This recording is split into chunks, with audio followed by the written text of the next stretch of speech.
Brasil do Estado de São Paulo, por suas comissões de Direito Constitucional e de Cultura e Eventos, tem a honra de dar início ao evento virtual que conta com o tema A Pandemia e a Atual Conjuntura Político-Constitucional.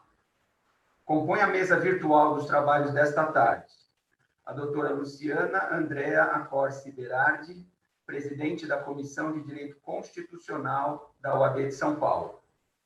O doutor Marcelo Fiore, vice-presidente da Comissão de Direito Constitucional da OAB de São Paulo. O doutor Caio Augusto Borges de Araújo, advogado especialista em Direito Constitucional. A doutora Viviane Teixeira, membro da Comissão de Direito Constitucional da OAB de São Paulo. O doutor Alexandre Rolo, que é esse que vos fala, presidente da Comissão de Cultura e Eventos da OAB de São Paulo, e o nosso ilustre convidado e expositor desta tarde, jurista Ives Gandra da Silva Martins, a quem desde já nós agradecemos por ter aceito o nosso convite.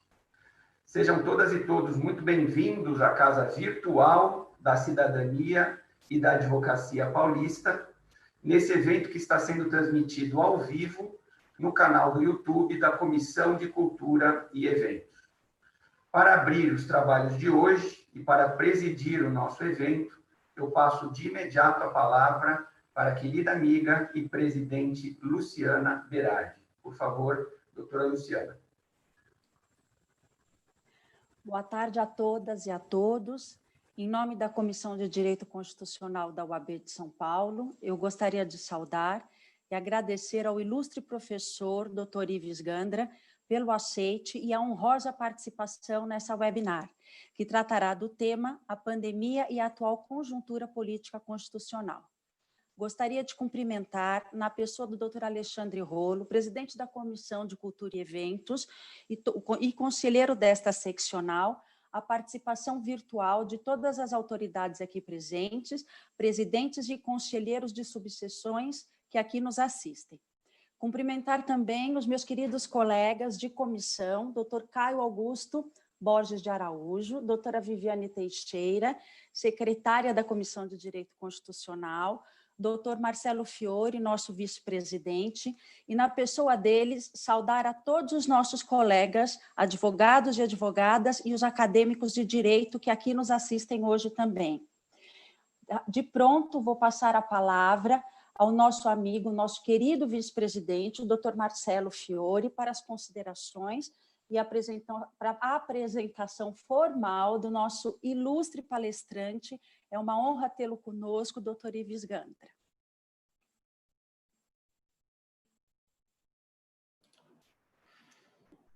Boa tarde a todos. Boa tarde, minha presidente Luciana. Boa tarde, doutor Alexandre Rolo, nosso presidente da Comissão de Cultura e Eventos, que eu gostaria hoje, de uma maneira um pouquinho diferente, nós recebemos o levantamento dos últimos trabalhos da Comissão de Cultura e Eventos que aconteceram nesses meses, e é um trabalho absolutamente primoroso, um cuidado com o acadêmico, um cuidado com o profissional de direito.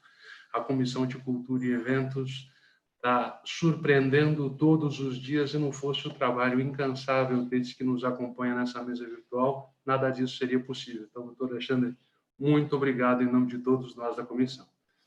Doutora Viviane, nossa secretária, doutor Caio, e o doutor Ives Gandra, que é um prazer receber.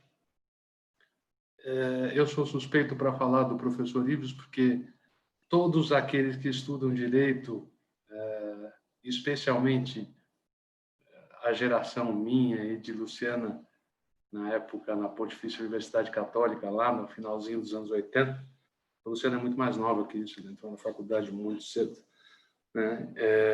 Então, a gente sempre teve o professor Ives como uma referência, na época falando a respeito de direito tributário, membro do IBDT, do qual eu tive a sorte de participar e de ouvi-lo algumas vezes, o professor Ives tem um currículo extenso, formado em Direito pela Universidade de São Paulo, em 1959.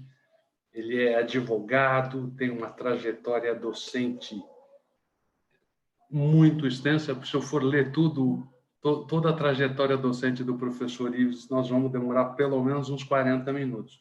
Então, eu vou pedir licença a ele para não fazê-lo. O nome Ives Gandra da Silva Martins se apresenta sozinho. Ele ecoa em todos os canais por onde ele passa, às vezes causando alguma tremedeira e às vezes causando conforto. E como a OAB é uma entidade absolutamente plural, que não cerceia a palavra de ninguém e que acolhe todos os membros dentro da sua casa, porque esta casa também é sua, professor Ives, eu o recebo e lhe passo a palavra agradecendo pelo seu tempo e por participar conosco desse bate-papo. Muito obrigado.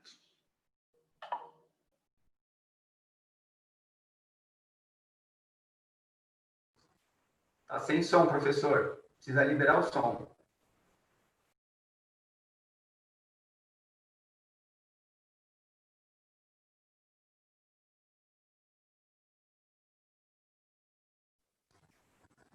Ouvindo? Agora sim. É ótimo. Em primeiro lugar, quero realmente agradecer o convite. Eu, como um ex-conselheiro da Ordem dos Advogados, e tendo passado por períodos que a Ordem sempre foi muito importante, me lembro que em 1968 eu estava em discussão com o governo, defendendo um cliente, e o então ministro da Fazenda, ministro Fineto, ele prendeu clientes nossos, nós fomos na defesa uma certa veemência e foi pedido o confisco dos nossos bens, a abertura de um IPM no começo de 69, e naquela época, com um relato, eu pedi, evidentemente, a comissão de prerrogativa que me desse apoio, e naquela ocasião, com unanimidade do Conselho, para o poder exercer o direito de advogar para os nossos clientes, e apesar da pressão do governo, a Ordem nos deu, foi do relator do processo, Henri Aidar, pai do Carlos Miguel Aidar. E, desde aquela época, os contatos com a Ordem foram muito grandes. Com o Cid Vieira de Souza, que foi presidente 4 mandatos, quando eu entrei representando o Instituto dos Advogados, na época, o Instituto tinha 1/4 do Conselho, fiquei 8 anos na Ordem e sempre participando de conferências, de convites, nos convites feitos. Então, é realmente a minha casa. E o Instituto que eu presidi, eu dizia que a casa do jurista era do Instituto, mas a casa do advogado, que tem uma importância muito grande nos regimes democráticos, sempre foi a Ordem, até porque a Ordem saiu do Instituto. O Instituto chamava-se Instituto da Ordem dos Advogados do Brasil, até a sua separação em 1932. Então, meus caros Marcelo, Caio, Luciana, minha presidente, Viviane, o rolo em que a família sempre foi uma família de queridíssimos amigos, eu os cumprimento e é um prazer enorme estar aqui com vocês. O tema que foi dado, aliás, a Viviane, a Comissão de Direito Constitucional, e a minha titulação na Universidade Mackenzie, onde, enfim, eu lecionei até 92, era exatamente Direito Constitucional. Primeiro doutor da universidade, eu, depois de lecionar Direito Econômico e Tributário, na verdade, fui um dos primeiros, eu e Cláudio Lembo, titulares após a reformulação do MEC de Direito Constitucional na Faculdade de Direito da Universidade de Mackenzie. Então, é a minha área. Eu, Celso Bastos, que a Luciane conheceu, comentamos a Constituição brasileira em 15 volumes, 12 mil páginas, participamos das audiências públicas, estivemos lá em contato permanente, ora eu, ora o Celso, convidado para o debate com os constituintes, as audiências públicas durante 3 meses, os constituintes só ouviram especialistas para preparar a Constituição brasileira, e depois o contato com o Bernardo Cabral, que fora presidente do Conselho da Ordem, com o Ulisses Guimarães, que era um bom amigo e que se tornou parlamentarista, era a minha luta permanente. O Celso também era parlamentarista, e eu presidi um partido parlamentarista até deixar a política em 1965, fez com que, enfim, o direito constitucional se transformasse realmente na minha reflexão permanente sobre o direito, nada obstante, em grande parte, minha advocacia ser voltada para o direito tributário. E nós estamos vivendo um momento bastante complicado. Do ponto de vista do direito constitucional, me preocupa muito. E me preocupa muito porque nós estamos interpretando a Constituição através do Poder Judiciário, levando em consideração muito mais a interpretação atual da Constituição que eles dão na luz de um neoconstitucionalismo ou de um consequencialismo, e perdendo um pouco o sentido do que foi a Constituinte brasileira. Pela primeira vez, nós tivemos, em todos os processos constituintes no Brasil, efetivamente uma Assembleia Nacional Constituinte. Ela foi convocada para isso. A emenda constitucional número 26, à luz da velha Constituição de 67, ela pretendeu fazer com que o Congresso que estava sendo eleito seria um Congresso constituinte. Muitos entendiam, inclusive, que deveria ser uma constituinte derivada e não uma constituinte originária, porque o poder constituído não poderia convocar uma Assembleia Nacional Constituinte originária. Mas prevaleceu a tese de que, apesar de convocada por um poder constituído, era uma constituinte originária, que representava a saída de um regime de exceção para um regime democrático. E toda a preparação, meu primeiro livro, o roteiro preparado para alguns constituintes que tinham sido eleitos pela primeira vez para o Congresso Nacional, para 66 constituintes, mostravam como deveria ser a linha de uma Constituição. E a própria discussão, durante quase 2 anos, da Constituição brasileira, demonstrava como, enfim, as audiências públicas, as 8 comissões, as 24 subcomissões, comissão de sistematização, o centrão, o plenário, como todos os constituintes realmente participaram. Na época, os 503 deputados e os 81 senadores trabalhando intensamente para termos uma Constituição que representava a vontade popular. E, por isso, nós, Celso e eu, que tínhamos combinado comentar a Constituição em 6 volumes, pelo fato de termos participado, contactos constantes, Bernardo ligava-me permanentemente, o Delfim foi presidente da subcomissão da Ordem Econômica, apesar de ter pedido meu confisco de bem, a abertura de um IPM, se tornou um grande amigo meu. Eu brinco que o meu baú de ressentimentos não tem fundos, eu não carrego esse peso inútil de guardar agravos pelas costas. Acho que o seguinte, as pessoas têm o direito de pensar o que quiser, dizerem o que quiser, isso não me importa, é opinião, é liberdade de cada um. Hoje nós somos grandes amigos, e o Delfim, inclusive, me convidou para uma das audiências públicas. Quando conversava diretamente, a ideia era ter um texto constitucional em que realmente a democracia fosse preservada. E é esse aspecto que me parece importante e que, evidentemente, quando aparece em manchetes de jornais, eles não entendem a profundidade do que representou o processo constituinte. E eu diria mesmo, apesar da grande admiração que eu tenho pelos 11 ministros, os 11 ministros, sem exceção, todos eles, eu os admiro do Supremo, eles não participaram do debate constituinte. Os ministros do Supremo, que estavam, Moreira Alves, Santos, Galotti, etc., esses ministros do Supremo que tiveram contato com a gente, que foram consultados, evidentemente estão fora, os últimos a saírem em 2003.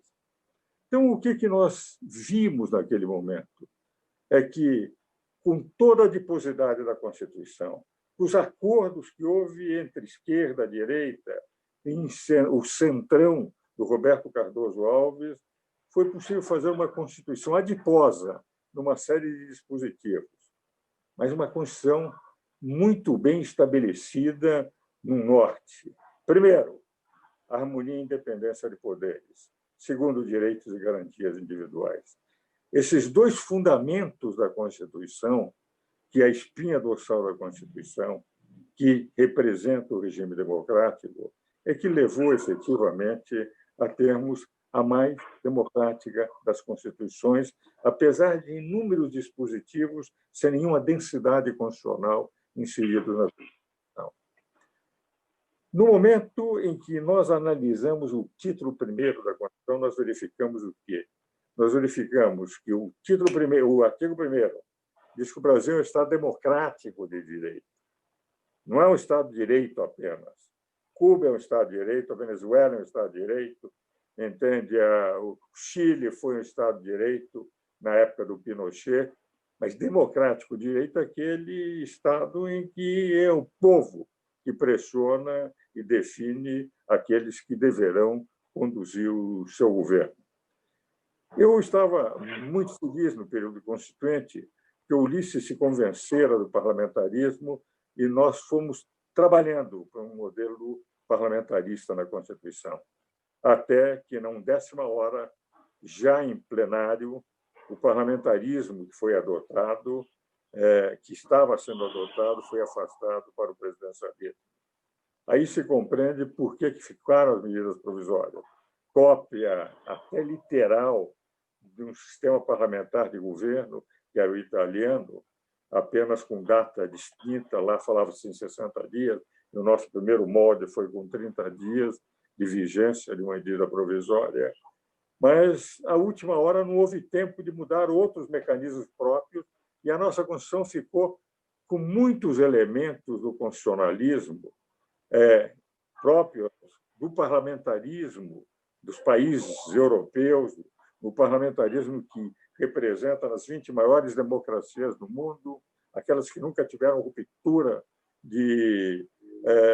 institucional desde a Segunda Guerra Mundial. 19 são parlamentaristas, só uma presidencialista, é que é dos Estados Unidos. Na última hora, o sistema adotado foi do presidencialismo. E nós passamos a ter, com os modelos colocados, certas características que levaram, por exemplo, nos presidentes eleitos, temos já 2 impeachments, e a todo momento, qualquer que seja o presidente eleito, entram os pedidos de impeachment na Câmara dos Deputados como fossem votos de desconfiança do sistema parlamentar de governo. Nós estamos, na verdade, no sistema presidencialista em que as raízes do parlamentarismo continuaram. E isso nos leva a uma certa instabilidade, porque o parlamentarismo gera partidos políticos, o presidencialismo, com exceção do americano, que é quase um sistema presidencial parlamentar, não gera partidos políticos. Veja o número de partidos políticos que o Brasil teve desde 88. Eu não estou falando anteriormente. Desde 88, quando veio o ato institucional número 2, extinguido os partidos, o Brasil só tinha 13 partidos. Foram criando, recriando. Veja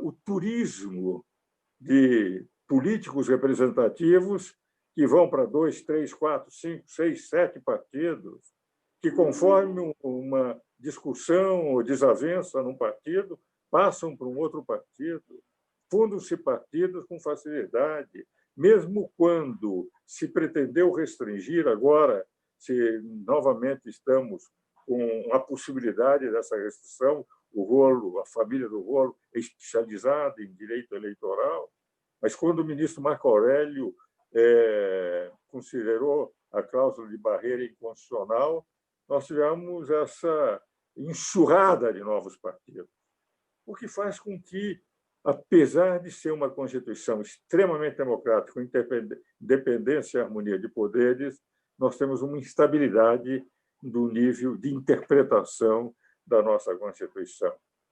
E aí, então, eu passo para analisar a crise brasileira a dois aspectos, a dois artigos, o artigo 1º e o artigo 2º. Primeiro, Estado Democrático de Direito, que foi a razão de ser da Constituinte, e o artigo 2º, harmonia e independência dos poderes. Cada palavra tem uma densidade ôntica fantástica. Colocado como segundo artigo, para garantir o Estado Democrático de Direito. Representar que a harmonia e independência significa que cada partido, cada poder tem que exercer as suas atribuições. Atribuições é a sua competência de atribuições, a sua competência legislativa. Um poder não pode invadir competência de outro. O próprio executivo, que pode legislar, as hipóteses de legislação estão previstas na Constituição, no artigo 62 e 68, lei delegada e medida provisória. Fora disso, não pode legislar. O Supremo é guardião da Constituição, não é legislador positivo. Não existe na Constituição brasileira o neoconstitucionalismo. Aliás, Luciana, pergunte a Maria Garcia o que ela acha do neoconstitucionalismo.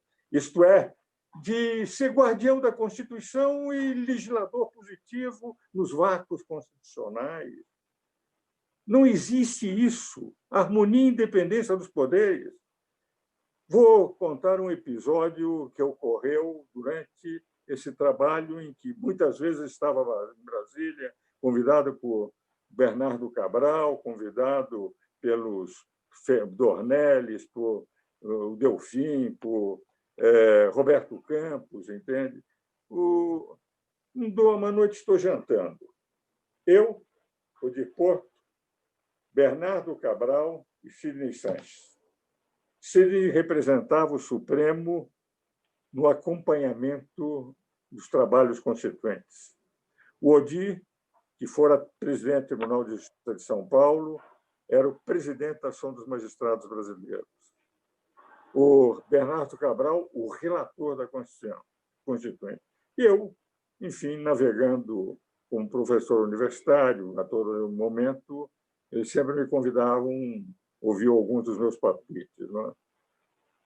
Foi-se discutido a ação direta de inconstitucionalidade por omissão. E, no artigo 103, parágrafo 2º, que veio se tornar no 103, parágrafo 2º, é interessante porque essa observação do Sidney, outro dia conversava com ele é meu colega de turma, quando nós comemoramos 61 anos de formados, o ano passado. Naquele 103, parágrafo 2º, declara que, se numa lei que o Congresso é obrigado a fazer, ele teria que discutir e elaborar uma lei, porque teria que ter vigência imediata o dispositivo constitucional. Se o Supremo declarar a omissão inconstitucional do Congresso por não fazer aquela lei, o que o Supremo tem que fazer? 103, parágrafo 2º. Não pode fazer a lei, ele é guardião da Constituição, ele não é legislador positivo. O que ele tem que fazer é comunicar ao Congresso para fazer a lei. Nessa discussão, eu fiz uma proposta que me parecia extremamente razoável. Eu disse, Bernardo, por que nós não colocamos um prazo? Porque, se não colocar-se prazo nenhum, o que nós vamos ter é um Congresso que pode ficar inconstitucionalmente omisso por 10 anos, 20 anos, 30 anos. O Sidney fez uma observação brincalhona, mas que fulminou o meu argumento. Disse: Ives, você imagine, eu queria por 6 meses. O que eu tinha proposto eram 6 meses, para o Congresso fazer a lei no momento que fosse declarada a submissão inconstitucional. Porque o Supremo não podia fazer a lei. Ele disse: Ives, você já imaginou se o Congresso não fizer a lei? Você acha que eu tenho condições de mandar prender 503 deputados e 81 senadores por desacato à ordem judicial? O argumento foi arrasador. Na época, eles brincaram que foi um exocet contra o meu argumento.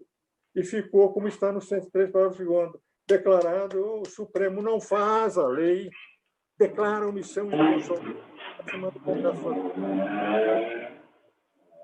Ora, esta harmonia e independência, em que o Supremo seria o guardião de Constituição, não pode fazer a lei, que o Executivo não pode entrar na competência do Legislativo, em que o Legislativo tem que ficar nas suas funções e que foi considerado um elemento fundamental para o equilíbrio de poder.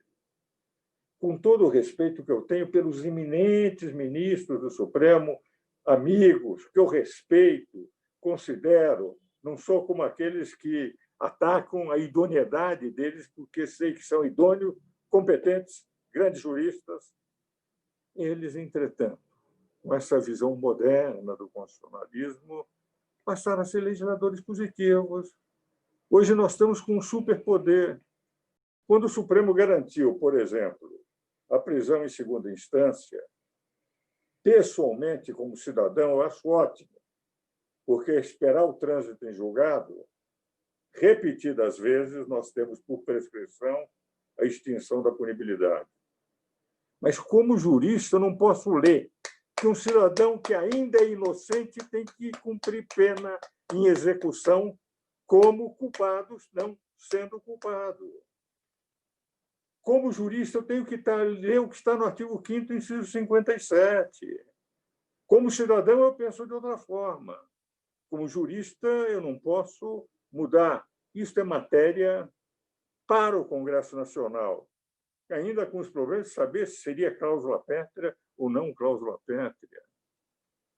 Quando o Supremo mandou prender o senador Delcídio, não entro no mérito se ele era culpado ou não, mas o artigo 53, parágrafo 2º da Constituição, declara que nenhum senador pode ser preso sem autorização do Congresso. O Supremo deveria pedir para o Congresso, para o Senado Federal, que concederia, como concedeu no caso do Zé Dirceu e de muitos outros, e não prender diretamente. Isso é legislar. E assim, inúmeros exemplos. Por exemplo, o problema, não tenho nenhum preconceito contra os homossexuais, nenhum. Mas foi discutido durante a Constituinte que o casamento tradicional tem que ser entre homem e mulher, que os homossexuais façam sociedades próprias, etc. Mas aquele casamento que foi colocado na Constituição, o mesmo problema que foi colocado pelo Supremo foi colocado no Conselho Constitucional da França, que é o Tribunal Constitucional da França. E o que nós vimos? Na França, o Conselho Constitucional da França disse: os senhores estão vindo a nós pedindo que nós autorizemos o casamento entre homossexuais, mas nós somos um Conselho de Manutenção da Constituição, que só não permite. Vão lá e conversam. Não é que não permite, não autoriza, não existe a hipótese. Vão até a Assembleia Nacional e discutam lá. A sua casa, para uma nova lei, tem que ser lá. 2 meses antes do Supremo brasileiro dizer: não, nós vamos legislar. Apesar de ter sido discutido que teria que ser entre homem e mulher, nós vamos criar uma nova hipótese constitucional. O normal seria levar para o Congresso. Não levaram para o Congresso. O Supremo legislou em lugar do Congresso. Ora, esta invasão, impeachment do Collor, rápido no Senado, impeachment da Dilma, o que ocorreu é que o regimento interno do Senado foi escrito pelo Supremo Tribunal Federal.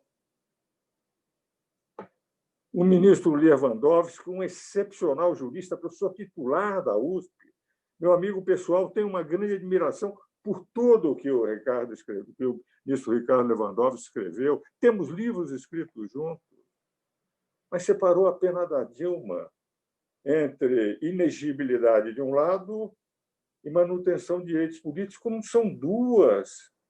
Todos os intérpretes de direito interpretam como uma pena simultânea. Quem perde o mandato tem os seus direitos suspensos, o que é lógico, principalmente por improbidade administrativa. Então, o que ocorre é que essa entrada do Supremo está levando, entende, a uma insegurança jurídica, apesar da qualidade dos homens que estão no Supremo. E eu tenho colocado essas questões, e sendo, inclusive, muitas vezes mal interpretado, que não perceberam, chegaram até a dizer que fui favorável a golpes de Estado, quando, na prática, todo o meu pensamento, os comentários da Constituição que faço, desde o início, é de que nós, porque eu propus isso também e também não foi aceito, era um tribunal constitucional. E aí, realmente, também foi o Supremo que não queria. Eu entendia que teria que haver um tribunal superior, nós devemos ter um tríplice no livro roteiro para uma Constituição, preparado para os constituintes. Teríamos a Corte Constitucional, própria dos sistemas parlamentares de governo, teríamos o Poder Judiciário clássico e teríamos os tribunais de contas, que é o poder responsabilizador da administração pública, não como está na Constituição, mas como uma área do Poder Judiciário, sendo que, como um tribunal do Poder Judiciário, teria que ter também não só as mesmas garantias que tem, mas as mesmas formas de acesso dos candidatos ao tribunal que tem no Poder Judiciário. Agora, a Corte Constitucional, o que representa no sistema judiciário? Um poder moderador.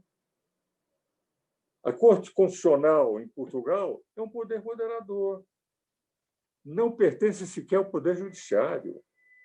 É um poder constitucional na França, na Alemanha, separado do Poder Judiciário. O Poder Judiciário discute como legislador negativo.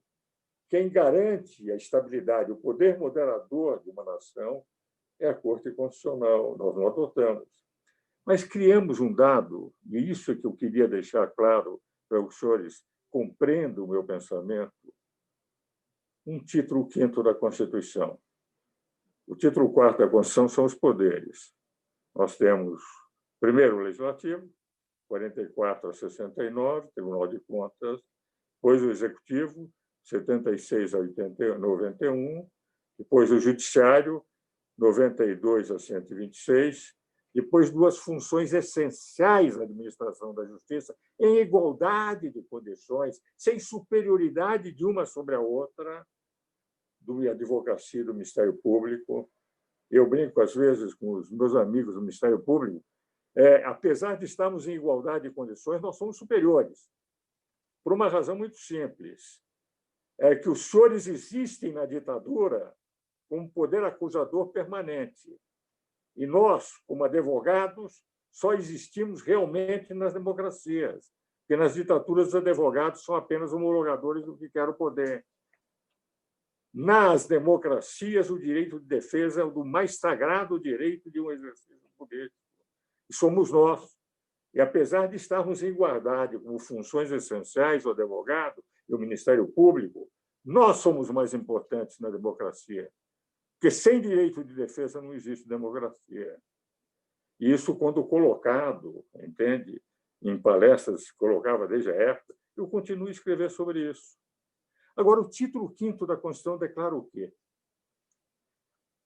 Da defesa do Estado e das instituições democráticas.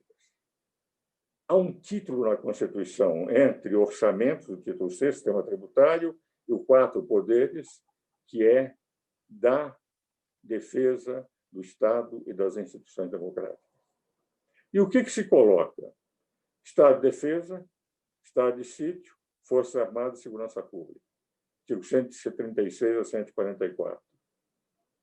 Ora, Se é da defesa do Estado, das instituições democráticas, como é que se pode falar que as Forças Armadas ou a Segurança Pública podem dar golpes de Estado?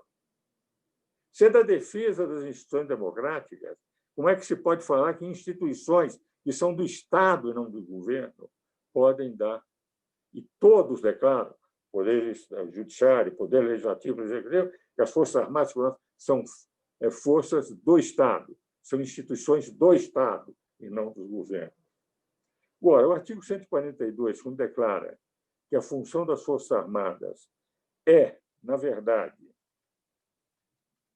defender a pátria, garantir as instituições, se uma instituição for invadida, e, por solicitação de qualquer delas, de qualquer dos poderes, são 3 as funções: solicitação de qualquer dos poderes, repor a lei e a ordem, garantir a lei e a ordem. O que vai dizer, em nenhum momento podem romper a lei e a ordem, é garantir a lei e a ordem. É o poder moderador que não está no direito constitucional, é um poder para nunca ser utilizado, é um poder para que os poderes se entendam, dialoguem, cada um exerça a sua função.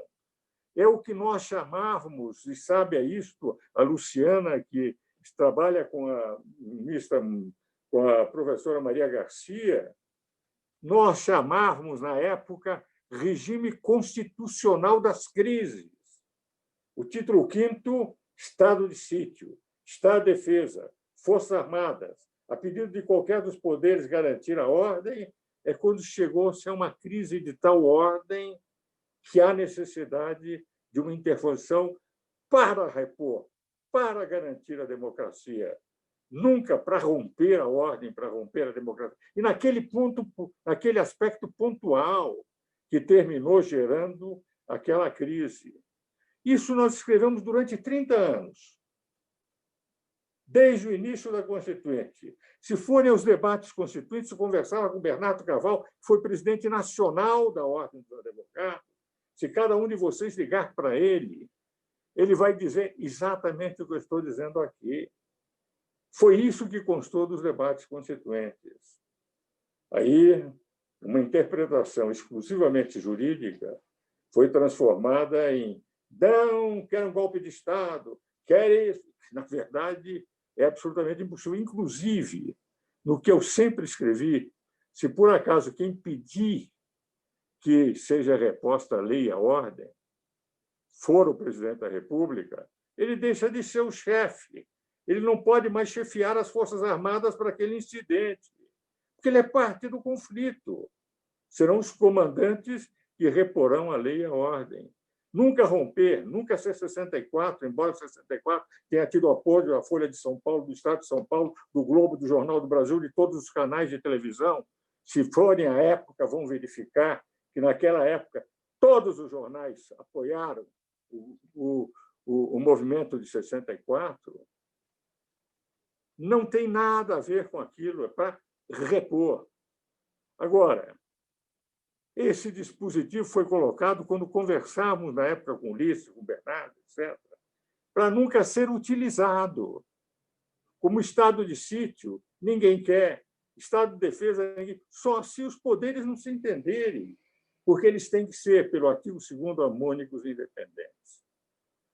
Criou-se uma celeuma tal, por causa, a meu ver, com todo o respeito que eu tenho ao Supremo Tribunal Federal, aos meus queridos amigos do Conselho Federal da Ordem, quando veio, no meu estilo é um pouco diferente do Lênio, que é também meu amigo.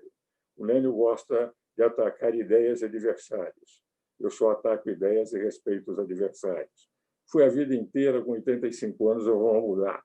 E se continuam atacando a mim, eu continuo respeitando, porque eu só ataco ideias e não adversários, e um barulho de sentimentos não tem fundo, e continuo admirando porque consigo analisar com imparcialidade o trabalho jurídico de cada uma dessas grandes figuras que estão aqui no nosso direito. Mas quando diz o parecer do Conselho Federal da Ordem, que seria um absurdo num conflito entre os poderes com o Poder Executivo, deixar as Forças Armadas comandado pelo presidente da República, primeiro, não é a tese dominante. A tese dominante é de que o presidente não poderia participar. Diz porque seria o Poder Executivo um superpoder. Eu pergunto aos senhores, e se o conflito for entre o Poder Judiciário e qualquer outro dos poderes? Quem é que vai decidir? Eu sou poder e juiz ao mesmo tempo? Eu sou o superpoder? O Poder Judiciário é o maior poder do Brasil, os outros poderes são poderes vicários, poderes secundários, poderes acessórios, acólitos do Poder Judiciário. É evidente que os poderes são iguais, são harmônicos e independentes. E é uma instituição do Estado que tem que definir uma posição. Então, o Supremo diz, não, isso é o parecer dos meus queridos amigos do Conselho Federal da Ordem, que eu respeito muito. Não podemos fazer do Poder Executivo um superpoder, mas não podemos fazer também do Poder Judiciário, que é apenas um mediador negativo, apenas um guardião da Constituição. Ele não pode ser juiz e político ao mesmo tempo, não pode interferir como interfere nos outros poderes. Vou dar um exemplo. Esses casos que eu citei, se o presidente da Câmara e o presidente do Senado não concordassem, por exemplo, do Senado, com a prisão do senador Delcídio, ou se não concordasse com a interpretação de que, apesar de estar na Constituição que ele é um cidadão, não é culpado sem o trânsito em julgado, o que está no artigo 49, inciso 11? Cabe ao Poder Legislativo zelar pela sua competência normativa perante com os outros poderes. Vale dizer, se o Poder Legislativo, o Executivo, invadir a competência normativa do Poder Legislativo, cabe ao Poder Legislativo zelar por sua competência normativa. Se o Poder Judiciário invadir a competência normativa do Poder Legislativo, cabe ao Poder Legislativo zelar por sua competência normativa. O que vale dizer, os poderes têm que ser harmônicos e independentes. E uma instituição que a pedido está escrito, não fui eu que escrevi, foram os constituintes que escreveram, há, por solicitação de qualquer dos poderes, garantir a lei e a ordem. Vale dizer, há três funções: garantir as instituições e garantir a lei e a ordem.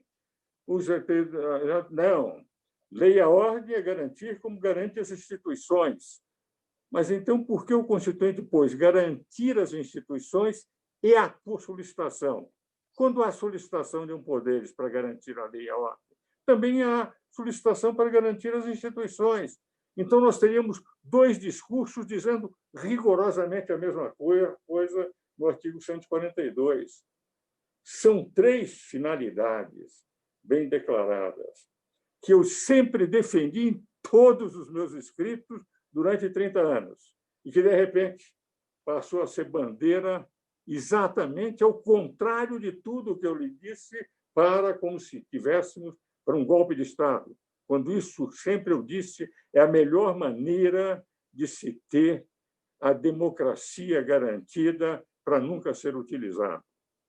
Eu li um livro, em 1985, um dos autores era o Carl Sagan, chamado Inverno Nuclear. E ele dizia o seguinte, eram autores russos, americanos, e um conflito nuclear no mundo inteiro seria capaz de terminar com a humanidade. Por isso, esse livro chamava-se Inverno Nuclear. O De Gaulle, na década de 60, ele começou o armamento nuclear francês. E perguntaram-lhe uma vez, general, o presidente, ele já era presidente da França de novo, disse, presidente, o senhor pensa que pode ganhar uma guerra contra a Rússia e contra os Estados Unidos? Sabe qual foi a resposta dele? Disse, nunca. Mas o mal que eu posso criar aos Estados Unidos, à Rússia, de tal ordem, que eles nunca entrarão em guerra para não ter a destruição que, mesmo sendo vitoriosos, uma guerra nuclear poderia provocar. Esse dispositivo, como foi colocado como defesa das instituições democráticas, como defesa do Estado, é um dispositivo colocado como o poder moderador que não quiser aceitar como a Corte Constitucional, com a função de garantir a Constituição, para nunca ser utilizado. E para que os poderes sejam harmônicos e independentes, cada um não invadindo competência dos outros. Agora, no momento em que passamos a ter um superpoder, em que, por exemplo, com todo o respeito que eu tenho ao ministro Celso de Mello, ele, para um inquérito pedido pelo juiz Sérgio Moro, que deveria ser só aquela parte representando o debate, torna público todo um debate, não entro no mérito, inclusive do linguajar, que nunca foi o meu e que eu não aprovo, mas todo o debate que não tinha nada a ver, exclusivamente para expor a forma como se expressavam, ele não agiu como ministro, ele agiu como político. Quando ele fez, sendo relator do processo, que o Bolsonaro parecia Hitler, ele expôs a sua opinião pessoal, representando um pensamento que, na verdade, está demonstrando que ele tem uma posição política que eu acho legítima que tenha, mas que não pode, como magistrado, porque o poder judiciário é um poder técnico, é um poder que tem que ficar nos seus limites. Somos nós, o povo, que elegemos os nossos representantes, que, através dos nossos representantes, temos os caminhos legais para solucionar os problemas. E isso é que nos está levando a uma crise política, no momento que temos duas crises monumentais, que é a crise do coronavírus e a crise econômica. Na crise econômica, eu tenho grandes preocupações, porque essa crise econômica nós estamos vendo da esclerosada burocracia brasileira, algo que me impressiona. Nós estamos vendo o desemprego crescendo monumentalmente. Nós estamos vendo corte de salários das empresas que, para não fechar, fazem acordos com seus empregados. Um aumento das empresas de recuperação judicial, fechamento de muitas empresas. Toda a sociedade está pagando. Menos tributos porque não se tem atividade econômica, mais gastos para atender coronavírus. E nós não vemos dos servidores, daqueles que estão na cúpula, nenhum gesto para fazerem o que fizeram na Nova Zelândia, que está dando um exemplo para o mundo e que cortou os salários em 20%. Em Portugal, na crise de 2008, a Corte Constitucional de Portugal, quando reduziram os salários de 3,5% a 10% dos servidores públicos portugueses em todas as áreas, a Corte Constitucional, em 2010, decidiu que aquilo tinha sido constitucional, porque era um poder moderador do Estado para salvar a economia, como eles diziam, de uma crise econômica monumental. Nós vamos ter problemas de recuperação econômica. Se nós aumentarmos ainda mais a tributação de empresas que estão falindo, de sociedades que não têm, dos profissionais liberais que estão com as dificuldades próprias, nós sabemos perfeitamente a dificuldade que nós, advogados, estamos tendo agora com os tribunais trabalhando dessa forma, e não somos só nós, profissionais de todas as áreas, até os profissionais de hospitais, servidores da saúde. Muitas pessoas não estão indo aos tribunais exclusivamente, nos hospitais, exclusivamente para consultar com receio de estar num ambiente contaminado. Tem havendo, inclusive, dispensas em alguns hospitais daquilo que não representa o combate ao coronavírus, mas representa o atendimento nas áreas especializadas. E não há um esforço daqueles que são servidores públicos, aqueles que devem servir à sociedade. E o que se pensa é aumentar tributos para quê? Não é para a recuperação econômica, é para se manter para esses todo o que eles estão recebendo, mesmo antes da pandemia, e ver o que ainda se pode auxiliar aqueles que estão recebendo menos, com dificuldades, com, enfim, os problemas inerentes à crise econômica que prevê, o Fundo Monetário Internacional diz hoje, 8% de queda do PIB brasileiro. E o próprio problema de saúde. Quando se transformou o problema de saúde num problema político sobre o coronavírus, de confinamento ou não, a maior parte dos governos defenderam o confinamento. O confinamento foi útil na maior parte dos países. O confinamento no Brasil, também o povo teve uma responsabilidade. Raramente chegamos a 50% de confinamento, quando a Organização Mundial da Saúde pedia 70%. Essa indisciplina do povo brasileiro é que aumentou também o número de casos de coronavírus. Mas eu também compreendo essa situação, porque aqueles diaristas, aqueles que viviam do negócio próprio, aqueles que, para comer à noite, precisam vender as suas coisas, os seus produtos durante o dia, confinamento para eles seria praticamente impossível. Então, a realidade brasileira era diferente. Não é um problema de políticas públicas, dos governos que foram favoráveis, dos governos que não foram favoráveis, da maneira como se politizou um problema que deveria ser de união, como manda o artigo 21, inciso 18 da Constituição, que nas calamidades públicas tem que haver um plano geral da União, dos estados e municípios trabalhando juntos para uma solução. Transformou-se um problema político, algo que era um problema de saúde de um lado e econômico do outro. Enfim, meus caros, nós estamos ainda em plena batalha, em plena luta, em relação à economia, em relação ao coronavírus, em relação aos problemas políticos do Brasil. E eu gostaria, para não dar impressão, enfim, da maneira que eu gostaria que fosse muito mais serena para falar para os meus colegas da Ordem dos Advogados, mas que é o que eu sinto como um velho de 85 anos, em que o diálogo deveria ser aquilo que deveria predominar, as discussões deveriam pensar mais no país do que nas posições pessoais, políticas de cada um, e dos próprios profissionais que passam a discutir desde que a cinematografia da saída do Moro. Eu acho que o juiz Sérgio Moro teve um papel importante na história do Brasil no combate à corrupção. Mas estou convencido também que maltratou os advogados. Nós, em relação àquilo que o Ministério Público recebia de tratamento do juiz Sérgio Moro, fomos maltratados. Aquele livro que publicamos para o Conselho Federal da Ordem, que eu, Marcos da Costa, coordenamos, a importância do direito de defesa, com os melhores penalistas do Brasil, nós mostramos como efetivamente nós estamos vendo o direito de defesa ser maltratado, pisoteado, etc.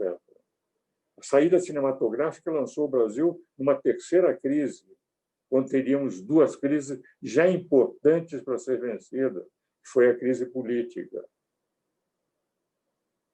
Um cargo de confiança, se aceita a confiança e se devolve a confiança. Quase todos os ministros que eu conheço, raríssimos foram aqueles que saíram com uma metralhadora giratória contra o governo. Não vou dizer aqui, mas ministros que eu conheço, que pediram-lhe o cargo e deram o cargo. Foi de confiança, como é de confiança, quem tem o direito de nomear tem o direito de desnomear e desconstituir. E criou uma crise brasileira, estão todos envolvidos, quando, na verdade, todos os nossos esforços deveriam ser para como recuperar a economia, como sustentar aqueles que têm mais dificuldades de enfrentar o coronavírus, aqueles que são obrigados a sair à rua, que têm que se alimentar naquele dia, aqueles que efetivamente moram em pequenos cubículos em que o confinamento tem pouca validade em função do contato permanente com a atmosfera, com a realidade externa. Nós temos algum privilégio Todos estamos, cada um em nossa casa, nós temos espaços aqui para poder fazer confinamento. Talvez os menos de 50% de confinamento que a Organização Mundial de Saúde exigia para que se pudesse os 70% combater a coronavírus, nós não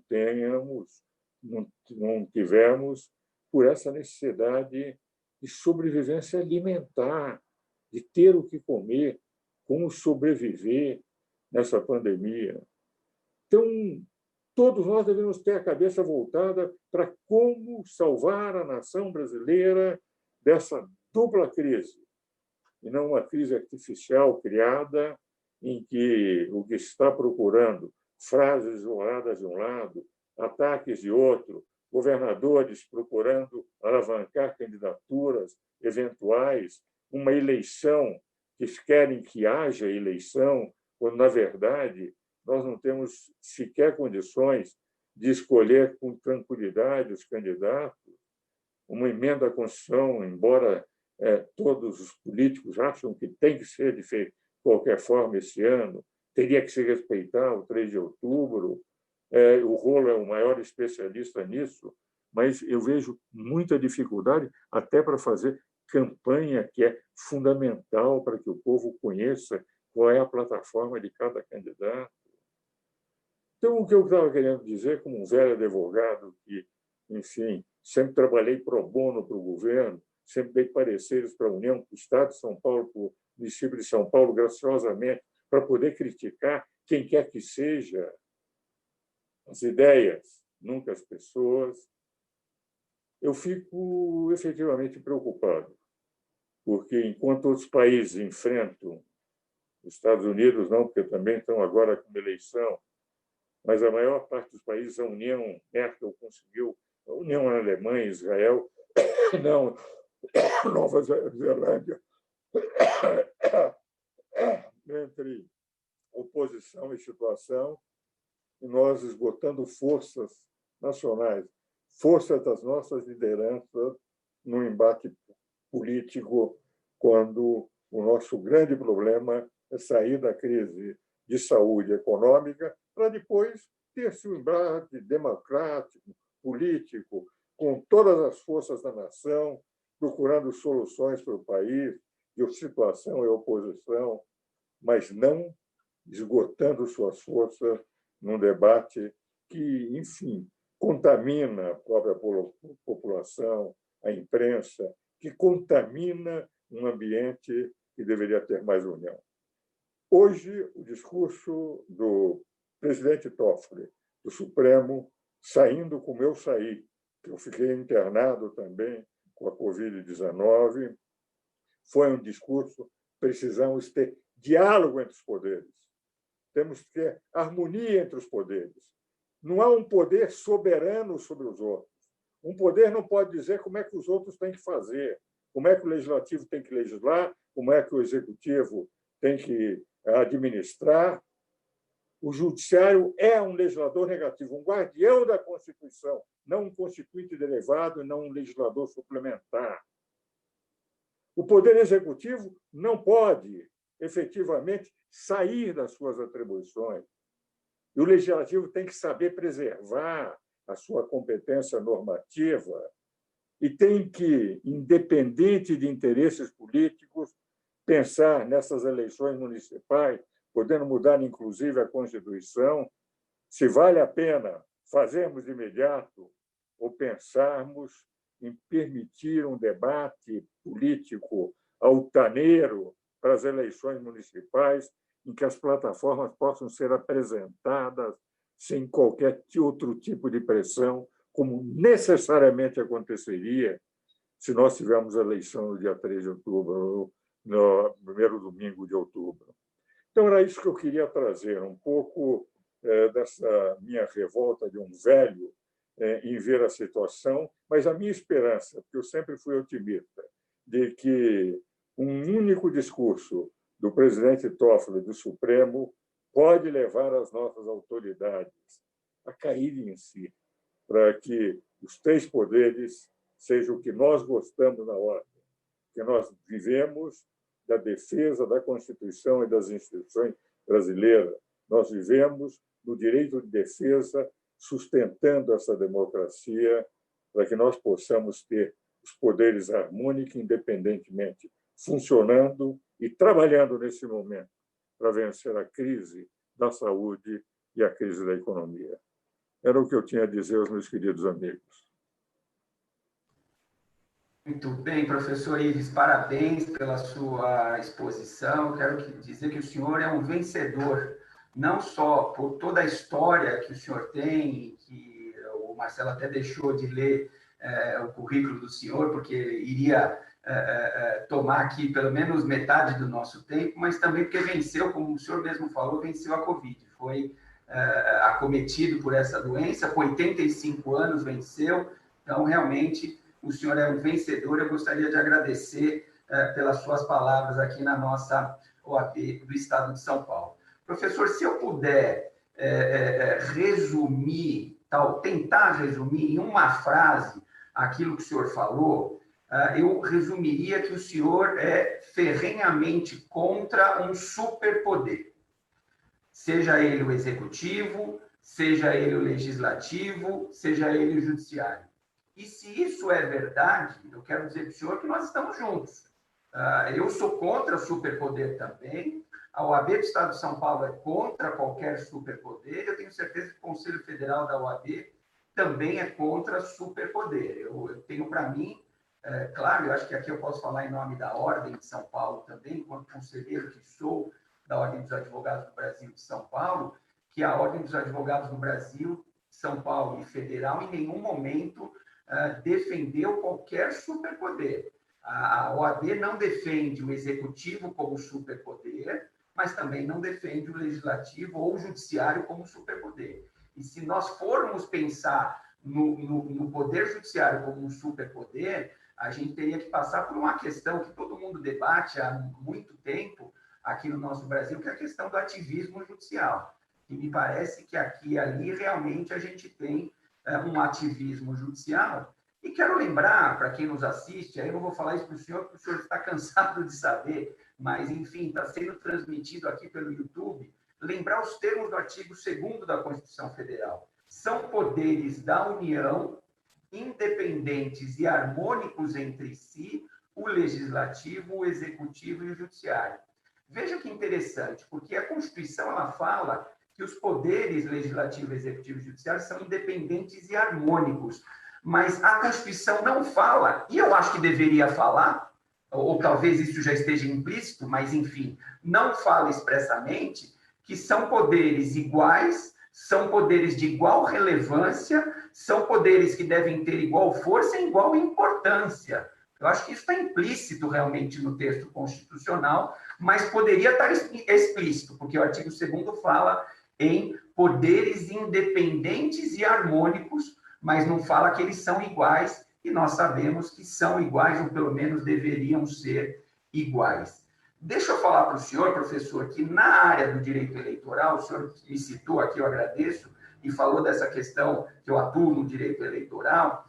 No direito eleitoral, nós temos uma justiça, que é a Justiça Eleitoral, que é liderada por um tribunal, que é o Tribunal Superior Eleitoral, e que muitas vezes há críticas ao Tribunal Superior Eleitoral, porque ele concentraria, TSE, concentraria os 3 poderes no TSE. Por quê que eu digo isso? Para quem nos assiste possa entender. Porque o Tribunal Superior Eleitoral, ele exerce função executiva, porque é ele que organiza as eleições, ele exerce a função legislativa, porque ele baixa resoluções, e são várias as resoluções baixadas pelo Tribunal Superior Eleitoral, então, nesse particular, ele também legisla, e é claro que ele exerce a função jurisdicional, porque é ele, Tribunal Superior Eleitoral, que dá a última palavra em termos de justiça eleitoral. Então, talvez nós tenhamos aí um superpoder dentro da justiça eleitoral, e fica aqui a crítica também muito tranquila. Debate aqui é um debate democrático, um debate acadêmico, respeito, claro, Tribunal Superior Eleitoral e todos os seus ministros, mas concordo com o senhor nessa questão de impossibilidade de existência de um superpoder.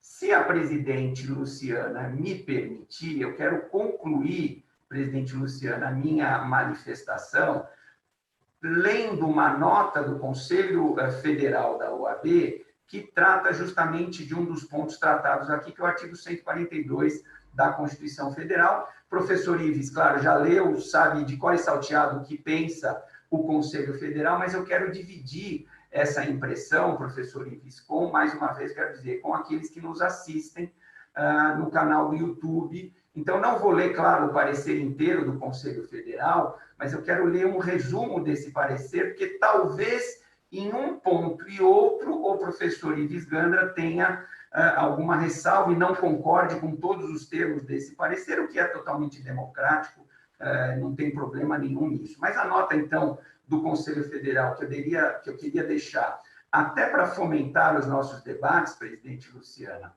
é a seguinte: a OAB Nacional divulgou no dia 2 de junho, semana passada, parecer jurídico que trata da inconstitucionalidade das propostas de intervenção militar constitucional.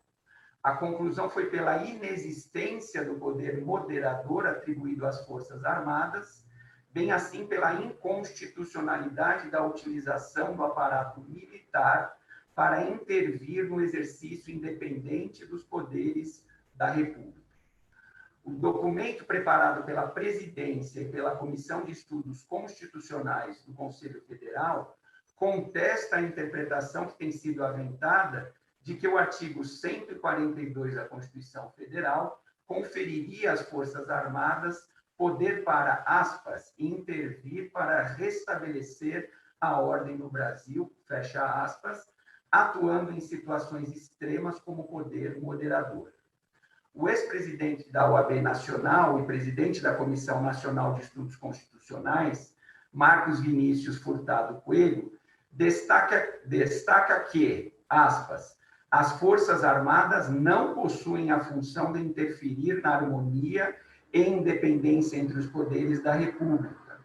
As divergências, as controvérsias entre os poderes são desenvolvidas pelos sistemas de freios e contrapesos, de controle recíproco, inexistindo na ordem constitucional brasileira o poder moderador, fecho aspas. A argumentação apresenta duas considerações. Em primeiro lugar, trata-se de interpretação que se apoia em equivocada leitura da história constitucional brasileira, a despeito da concepção de poder moderador e da interferência dos militares nos processos políticos. Em segundo lugar, a tese contraria frontalmente a Constituição de 88, que estabeleceu um modelo institucional de subordinação do poder militar ao poder civil, e aqui, mais uma vez, eu fecho aspas. Em uma análise histórica das constituições republicanas, o texto afirma que a interpretação das funções e das competências das Forças Armadas é a de assegurar que elas sirvam sempre e principalmente à Constituição e não a qualquer governo ou agente político. Isso foi dito aqui também pelo professor Ives Gandra. Ainda nas aspas, não cabe às Forças Armadas agir de ofício sem serem convocadas para esse fim. Também não comporta ao chefe do Poder Executivo a primazia e a exclusiva competência para realizar tal convocação. E isso aqui também foi dito pelo professor Ives na sua exposição. De modo expresso, a Constituição estabelece que a atuação das Forças Armadas na garantia da ordem interna está condicionada à iniciativa de qualquer dos poderes constituídos.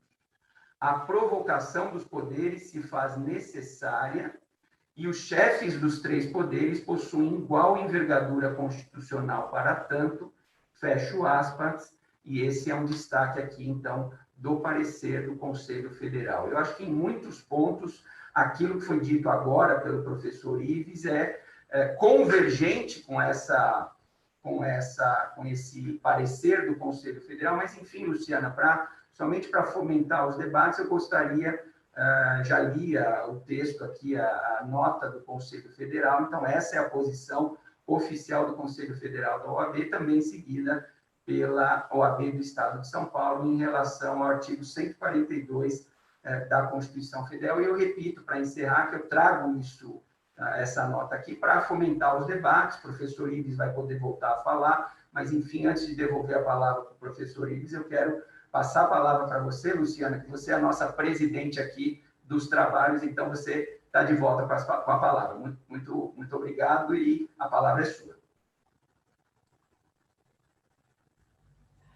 Bom, professor, eu, como presidente da Comissão de Direito Constitucional, gostaria de coração de agradecer a Sua Excelência pela magnífica aula que o senhor nos concedeu, principalmente pela riqueza dos fatos históricos, pela pujança nas suas reflexões, o que nos impele a pensar o direito constitucional brasileiro, a atual política e todos os seus reflexos atualmente sociais e humanistas que isso tem, no momento que estamos passando no país.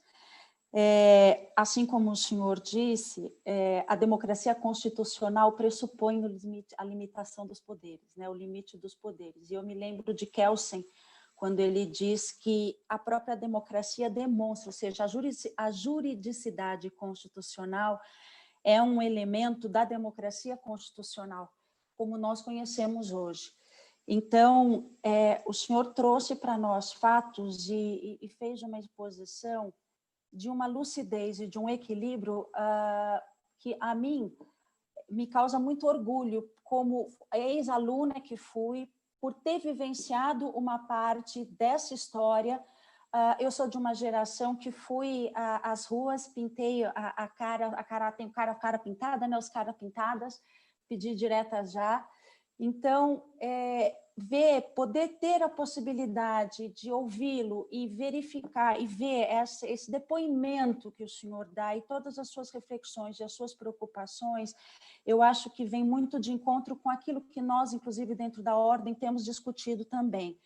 Mesmo porque, e fico muito feliz, professor, de o senhor ter podido nessa webinar, nesse encontro que nós tivemos, expor a sua opinião aqui na Casa da Cidadania, que é a sua casa também, que é a nossa casa, porque eu acho que é esse canal que nós temos que fazer.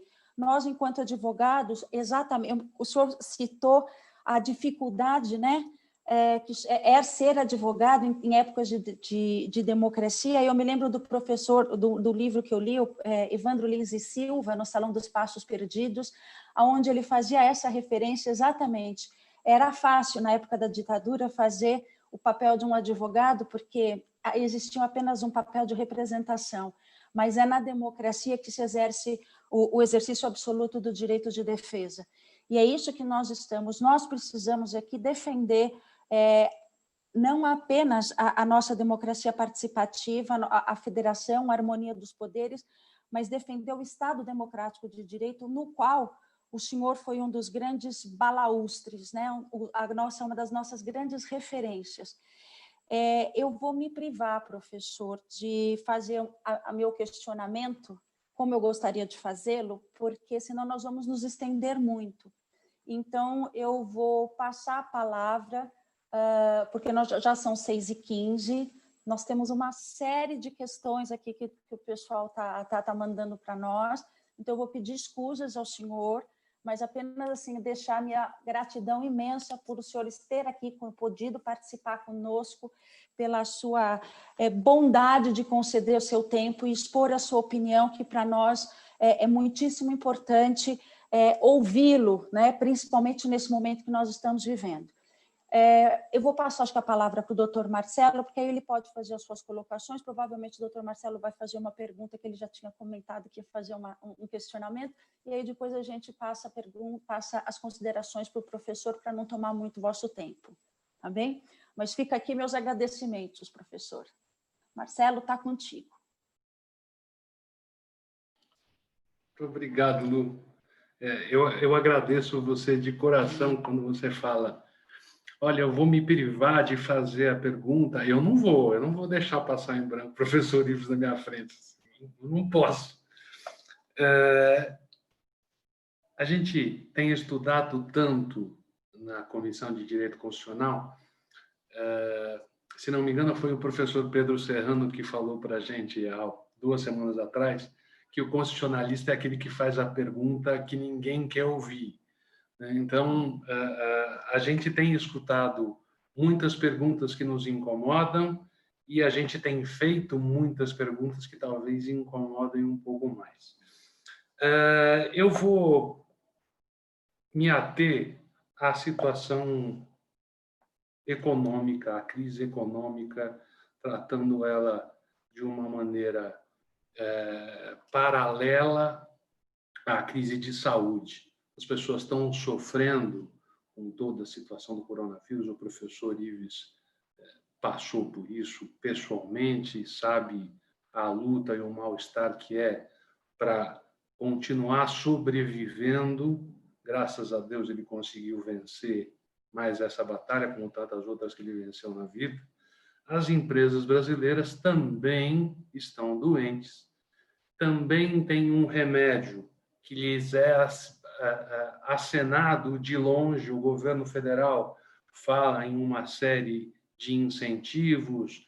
Paulo Guedes fala que a cada liberação dos R$600 para todos os beneficiários do Brasil ocasiona um reflexo de caixa de 40 bilhões nos cofres do governo.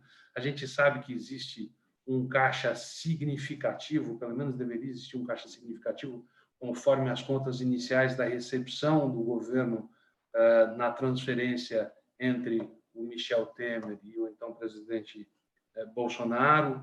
A situação de caixa era mais confortável do que era quando o presidente Michel recebeu a chave do cofre, vamos chamar assim. E hoje em dia, as empresas que são as grandes produtoras e são aquelas que garantem um emprego e o mínimo de dignidade à pessoa humana. Ter dignidade é ter um trabalho, é ter saúde, é ter estudo. O artigo 1º lá da Constituição, já no inciso 3 e 4, fala a respeito da dignidade da pessoa humana, da proteção do trabalho e da livre iniciativa. Joga lá para o artigo 170, falando a respeito das situações da ordem econômica e a necessidade de socorro às empresas. Na minha opinião, neste momento, ela obviamente não cabe ao Poder Legislativo e também, de maneira alguma, cabe ao Judiciário. Seria uma providência exclusiva do Poder Executivo oferecer o remédio àqueles que precisam. Acenar com o remédio, colocar esse remédio na mão dos bancos privados para que eles façam a distribuição é um absurdo, na minha opinião, porque os bancos privados vão se apropriar, entre aspas, desse dinheiro. Eles criam uma série de regras para que o socorro não chegue à ponta. Então, de maneira indireta, se está negando o remédio à empresa doente. Eu queria saber a opinião do professor de qual é o tamanho da responsabilidade do Poder Executivo na solução desta crise. Essa é a minha pergunta.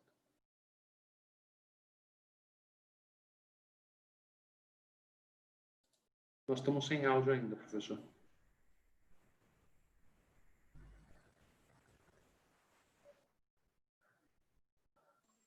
Professor, sem você som, está sem professor. som, professor. Nós estamos sem áudio ainda.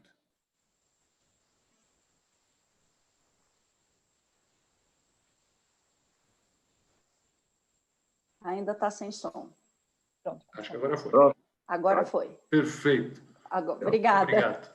Muito rapidamente, o Rolo, muitas das considerações da ordem, evidentemente, são as minhas.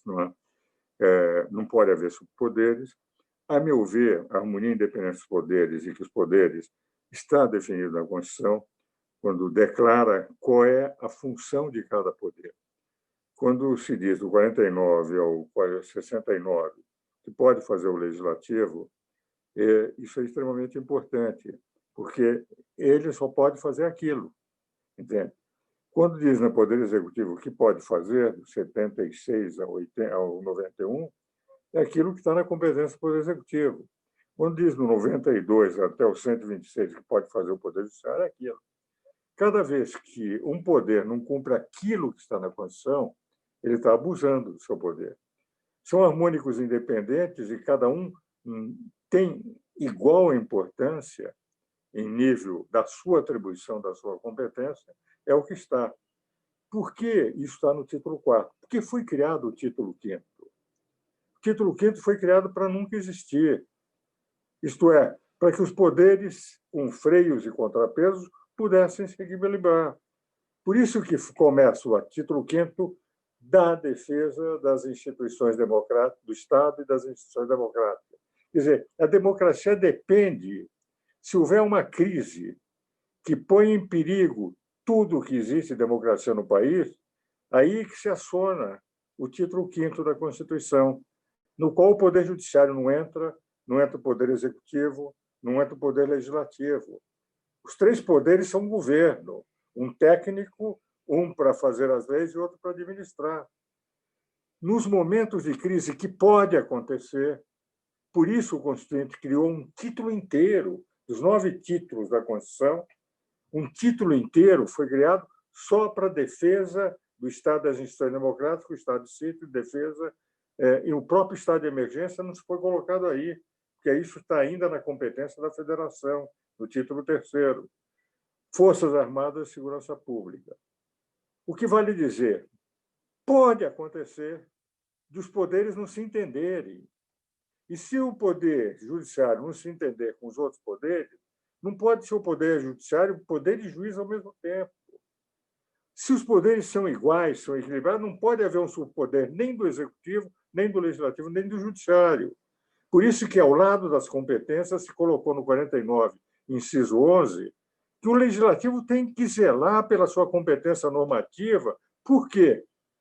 Porque a competência normativa o Supremo pode usar, sendo legislador positivo, e o Executivo pode usar, fazendo decretos, etc., que não estejam na sua competência. Então, colocou um dispositivo específico no Legislativo para isso. E eu vou mais longe, como intérprete da Constituição, modesto advogado provinciano, intérprete da Constituição, que eu faço desde que eu comecei a estudar direito, que sempre me apaixonou o direito constitucional. Os comentários, sabe, a Luciana, que eu fiz com o Celso Bastos, foram 15 volumes, em 12.000 páginas, em 10 anos, que participamos daquele. Por que está independência dos poderes? Qual é o primeiro que é colocado? É o legislativo? Qual é o segundo? O executivo e judiciário? Por que essa ordem? Porque no título 4 começa o legislativo, depois vem o executivo e depois vem o judiciário. Sabe por quê? Porque o legislativo, primeiro, é o maior dos poderes. Eu sou parlamentarista por isso. Porque no legislativo é o único poder que tem 100% de representação popular. No legislativo está situação e oposição. O debate franco se faz no legislativo. Vale dizer, o primeiro poder que é examinado no título 4º é o legislativo, porque lá está situação e oposição. Está 100% da representação nacional. Por que vem o segundo? Porque o segundo também é um poder representativo que pode ser de mais de 50% da nação e pode ser de menos de 50% da nação. Porque quando há segundo turno, não representou 50%, mas representa uma parte considerável, mais importante do que os candidatos derrotados. E por que o judiciário vem em terceiro lugar? Porque é um poder técnico, não é poder político. O Supremo é eleito por um homem só, não é por 140 milhões de brasileiros. E, por isso, é um poder técnico, uma função importantíssima de garantir. Agora, se esses três poderes não se entenderem, o Constituinte pôs o título 5º, o Estado de sítio, de defesa, Forças Armadas, Segurança Pública, porque é isto que garante o Estado e as funções democráticas. Então, o que eu quero dizer é o seguinte: se nós não podemos admitir um superpoder, não se pode dizer que nas dúvidas entre legislativo e executivo, nos conflitos entre legislativo e executivo, que aquele que vai decidir é um poder e não uma instituição de Estado. Por isso é que eu propus uma Corte Constitucional nesse meu livro, entregue aos constituintes. Naquela ocasião, eles não tinham, muitos dos constituintes, noção do que era uma Assembleia Nacional Constituinte, de uma Corte Constitucional. Por isso é que eu sou parlamentarista, desde os bancos acadêmicos, e quem é parlamentarista nunca pode pensar em golpe de Estado. O parlamentarismo é a forma mais democrática que existe, porque no parlamentarismo todo o povo é representado, é o sistema da responsabilidade a prazo incerto, enquanto o presidencialismo é da irresponsabilidade a prazo certo.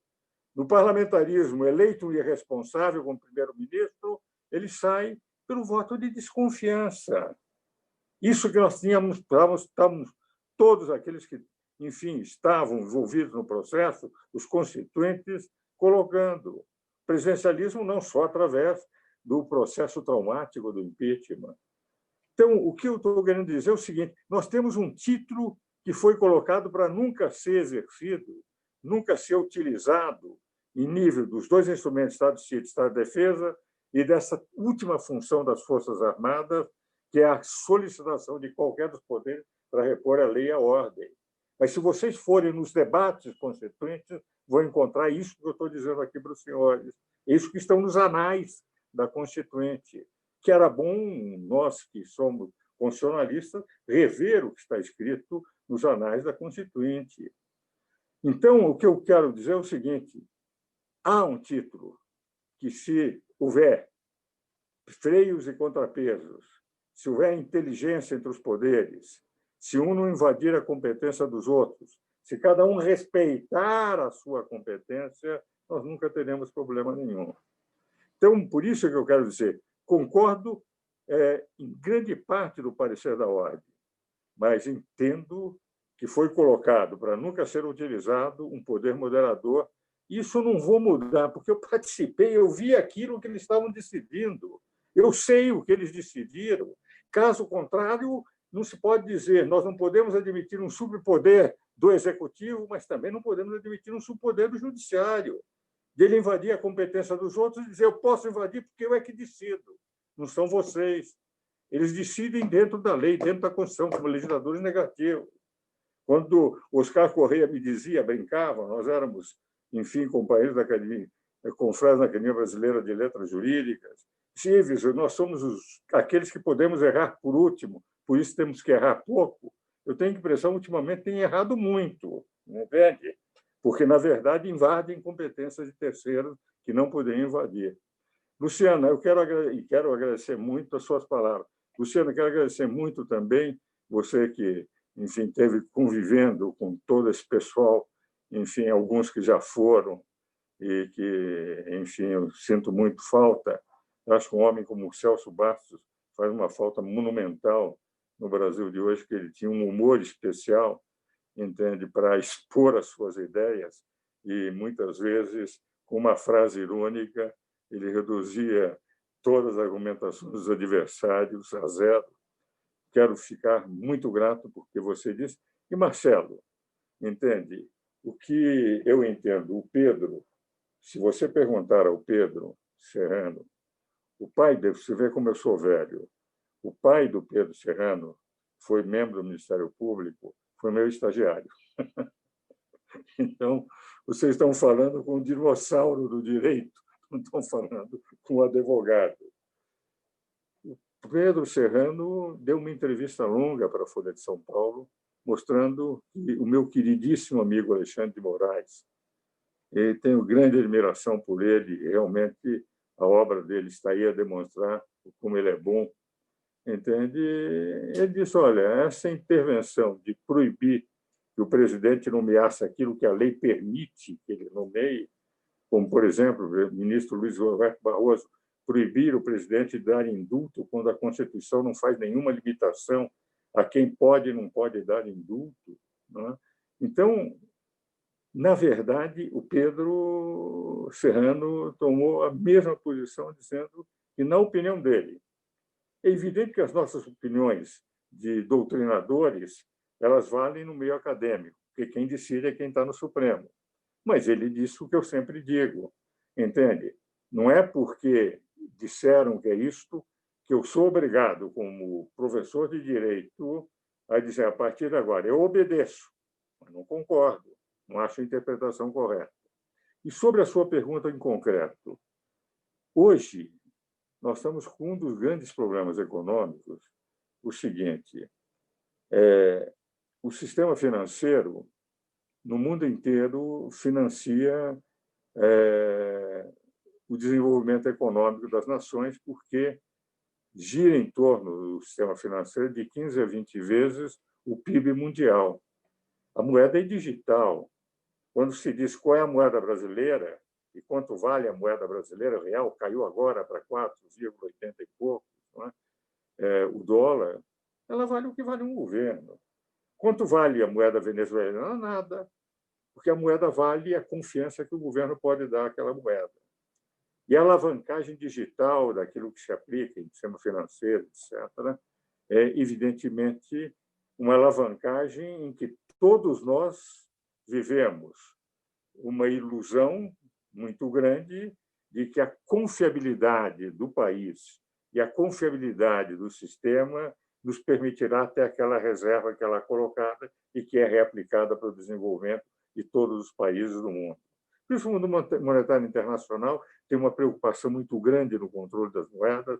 Eu sempre brinco que o Fundo Monetário Internacional é um banco e o Banco Mundial é um fundo.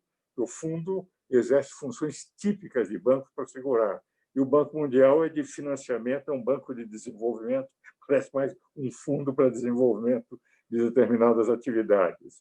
Mas o Fundo Monetário Internacional entende, na verdade, procura administrar para que essa confiabilidade.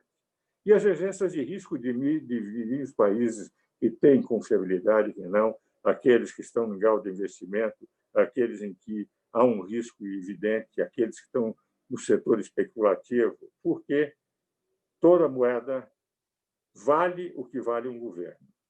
A moeda não vale o seu valor, vale o que vale um governo. Nós já tivemos provas aqui com o Cruzado, com o Plano Collor, etc., como se o governo aquilo não vale nada, depois tem que se discutir e tal.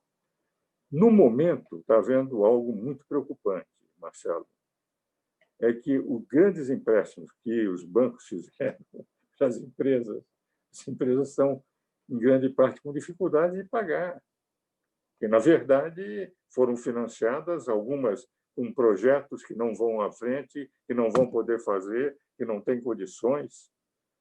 E os prazos que estão dando, porque se houver um colapso no sistema financeiro, há um colapso em todo o sistema de manutenção do país. O sistema financeiro, eu digo que é aquilo que representa, basta dizer que o Tobin, um prêmio Nobel de Economia na década de 80, queria uma tributação sobre o sistema financeiro. E nunca foi adiante, porque isso teria que ser ou universal ou seria impossível. A CPMF era uma forma do governo se aproveitar da circulação, o IPMF primeiro, o CPMF, foi tal a grita da sociedade que caiu. Agora que o Paulo Guedes entendeu que talvez, porque vai ter uma dificuldade enorme, onde é que ele vai estar dinheiro se não há riqueza econômica para produzir? Entende? Há uma grita geral de que não pode haver um tributo sobre a circulação da moeda. Então, na verdade, hoje, é fundamental a manutenção sob controle, que o governo tem feito, e bem, a meu ver, é a redução constante da taxa Selic. Nós estamos com uma inflação decadente, porque mantém aquilo que representava lucros. Então, todo mundo, mas há, no momento, um problema de preservar a alavancagem de recursos para o setor privado. E esse controle tem que ser feito fundamentalmente pelo Banco Central, que, na verdade, o Banco Central, quando os dinheiros forem, quando os recursos forem, etc., e terão que sair, esse controle, se não for feito, pode haver desvio, como já tem havido desvios em uma série de aspectos, compra de aparelhos, compra de respiradores, pessoas que se aproveitaram da crise para agir criminosamente em determinados governos, vendendo o que não tinham como vender, etc. Isso pode ocorrer. Por isso, o controle tem que ser o mais absoluto. O que me dá uma certa tranquilidade, Marcelo, não estou defendendo bancos, porque eu não sou advogado de banco nenhum, já fui no passado, No momento, eu não sou advogado de banco nenhum, então eu posso falar com toda tranquilidade. O que me dá tranquilidade é que a equipe do Paulo Guedes é uma equipe que sabe perfeitamente como administrar a circulação do dinheiro. Eu ainda sou aquele que acredita nas formas de Irving Fisher, que P é igual a MV dividido por T, um nível de preço igual a quantidade de moeda multiplicada pela velocidade de sua circulação dividido pelo volume de suas transações, e que isso é que mede a inflação. Então, talvez possa também ser considerado dinossauro, embora o Galbraith dizia que essa fórmula é mais estável que PR2, a área do círculo. Mas a verdade é que eu acredito que a equipe não vai permitir desvios. Porque se permitisse desvios, seria uma tragédia. Porque, na verdade, esse dinheiro é fundamental para que o sistema financeiro continue a ter credibilidade, que corridas o banco não, o sistema não resistiria. E a corrida não é irmos até o banco retirar o nosso dinheiro. A saída monumental de recursos para fora, as nossas reservas caíram externamente. Nós perdemos 40 ou 50 bilhões de dólares com essa crise do planeta. Tínhamos 380, devemos estar com 330 bilhões ou algo semelhante, não é? Então, a impressão que eu tenho é de que eles vão administrar bem. Porque, se não administrarem bem, esse é um ponto crucial na recuperação da economia. Como o dinheiro, que vai ser pouco para o governo federal, o governo vai ter que tirar dinheiro da sociedade, a sociedade não tem dinheiro. A sociedade, a essa altura, está produzindo muito menos tributos do que produziu no passado, e os governos estão tendo muito mais gastos do que tinham no passado. Então, terá que ser recursos a conta-gotas. Se as contas-gotas não forem bem administradas, meu caro Marcelo, daí nós entramos num colapso, nós seríamos candidatos à Venezuela. Mas como eu sei que a equipe do Paulo Guedes, Paulo Salvador Matar, o Roberto Campos Neto, o meu primeiro livro foi de finanças públicas, em 1971, foi prefaciado pelo Roberto Campos, o avô do Roberto Neto. É uma equipe que estudou nos Estados Unidos e sabe perfeitamente que o controle da moeda é fundamental. Os países que não entendem de moeda entram em colapso. Se nós, num momento de crise, não soubermos administrar bem, fazer com que os recursos cheguem bem, evidentemente, nós seremos um candidato à Venezuela. Mas eu estou convencido que, nesse ponto, entende, a estridência do presidente Bolsonaro não prejudicaria, porque essa matéria é eminentemente técnica. E nessa matéria técnica, me lembro que uma vez o Elie Meirelles me disse, quando era ministro do Lula, cada vez que se pretendia algum plano mais mirabolante, ele dizia: presidente, o senhor quer que o senhor seja o presidente que permitiu a volta da inflação no Brasil? Eu disse: não, continue. E foi um presidente, o presidente Lula, que durante seus 8 anos administrou contas públicas, etc., com o seu verdadeiro ministro da Economia, que era o Henrique Meirelles. Razoavelmente, o país não teve, naqueles 8 anos, uma crise econômica, apesar do Lehman Brothers de 2008. Muitos dizem que nós não tivemos a crise, que nós atrasamos tanto o desenvolvimento, e quando nós queríamos entrar, estourou a crise mundial e não tivemos tempo de entrar, e por isso nós nos safamos. Mais ou menos, e com isso eu estou terminando mesmo, com o conto do Jorge Amado, do navegador, do almirante de longo alcance, que pega um barco vou ver se eu me lembro a história, pega o barco ele se dizia que era um almirante, mandava navios e tal, e pegou um navio, ia da Bahia para o Pará e tal. E o que ocorre é que ele pegou a roupa dele, vestiu-se quando entrou, ele disse: o senhor? Ele disse: não, eu já comandei navios. Então o comandante disse: ótimo, como é só pela costa, o senhor vai comandar o meu navio. E o almirante ficou muito satisfeito, muito delicado com a tripulação, com todo o pessoal. E cada vez que via um perigo, qual era a manobra que tinha que fazer naquele momento, ele virava para o Marujo de mim e disse: fale com o imediato. E o imediato foi conduzindo, e toda a tripulação, todos os passageiros encantados com a delicadeza do almirante de longo alcance. Mas os marujos perceberam que não devia entender nada, porque ele nunca deu ordem nenhuma, se fala com o imediato. Quando chegaram no porto e vieram perguntar: e agora, como é que nós fazemos? Ele disse: fale com o imediato. Disse: mas, almirante, comandante, essa operação, quem comanda é o comandante, nunca é o imediato. O senhor é que tem que comandar.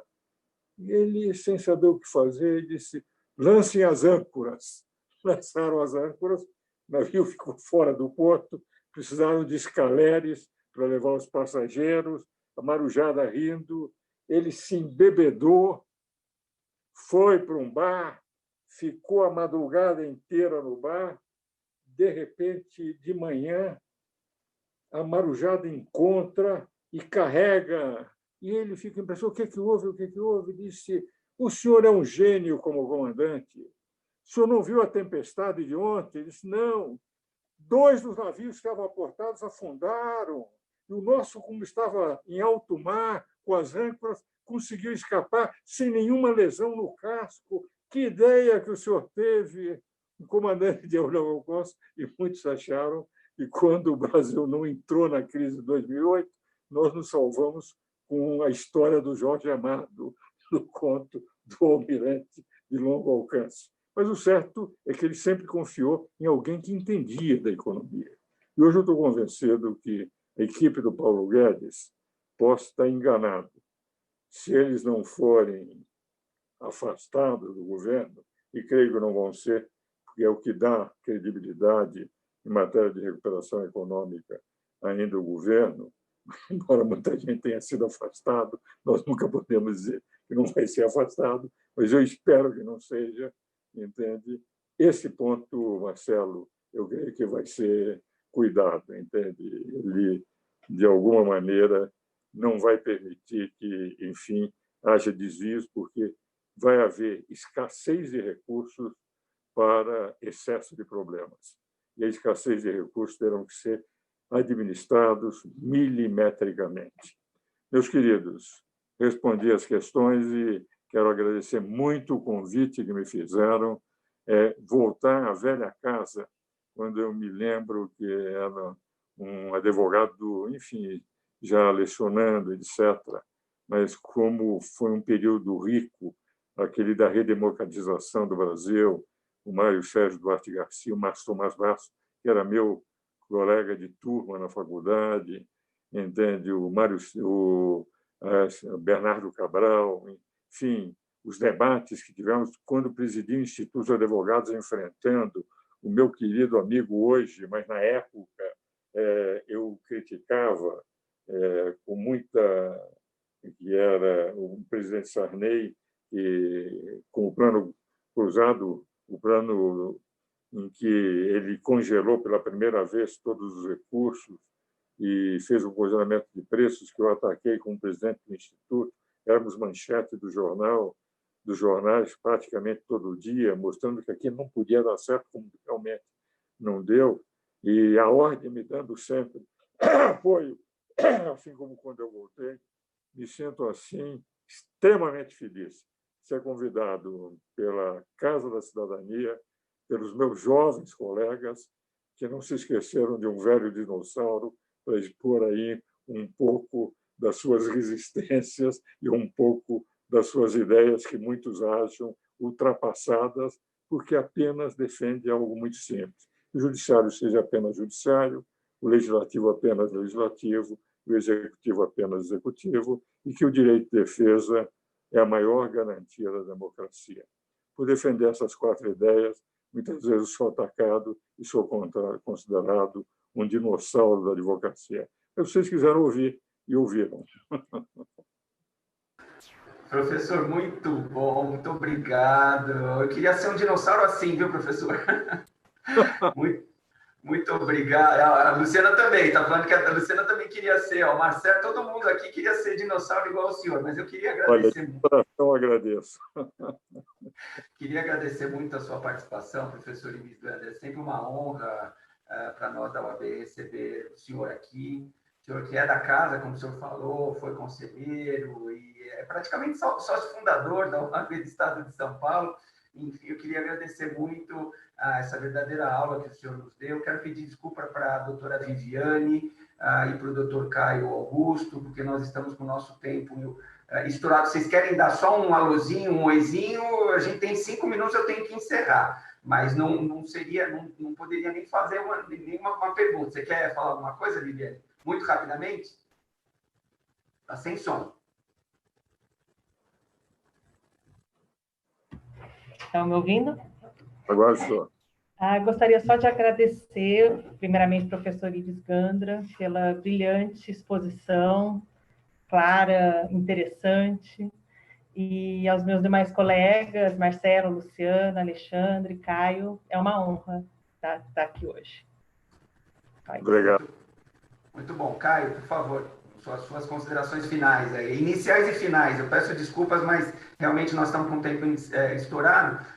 Já clicou aí, já viu o microfone. Pode falar, por favor.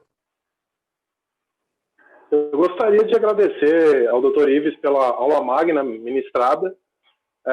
Ele aceitou de pronto o convite.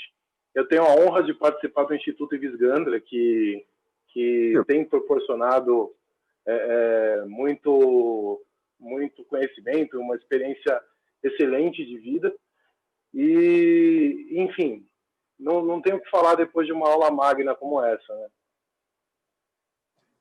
Caio, só queria dizer o seguinte, o Instituto Ives Gandra tem um nome à minha revelia. Foi criado... Eu sei. O nome, você sabe disso, Caio. Eu não queria.